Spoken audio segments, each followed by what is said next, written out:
একবার একটা উট এসে রাসূলের কদমে সিজদা দিল।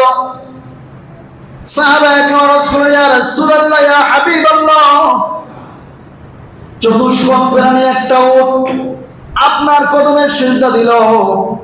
আমরা সাহাবীরা তো উটের চাইতে চতুষ্পদ প্রাণীর চাইতে বেশি ভালোবাসি। আপনি যদি অনুমতি দেন আমরা আপনার কদমে সিজদা দিব। বলেন আল্লাহু আকবার। রাসূল বললেন, খবরদার, আমার আল্লাহ পাক রব্বুল আলামিন একমাত্র সিজদা করার অধিকার রাখে। যদি দুনিয়ার মধ্যে আল্লাহর পরে আল্লাহ পাক কাউকে সিজদা দেওয়ার অনুমতি দিতেন, তাহলে স্ত্রীকে বলতেন তোমার স্বামীর কদমে সিজদা দাও। আল্লাহু আকবার। স্ত্রীকে বলতেন তোমার স্বামীর পায়ে সিজদা দাও।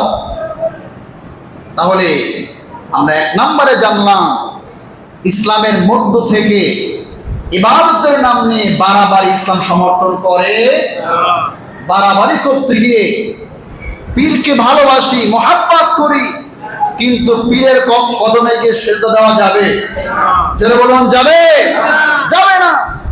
নিষেধ করেছেন কে? আল্লাহ নিষেধ করেছেন। এক কথায় বুঝবেন, আল্লাহ ছাড়া পৃথিবীর কোন ব্যক্তির সামনে মাথা নত করা যাবে? যারা বলুন যাবে? যাবে না।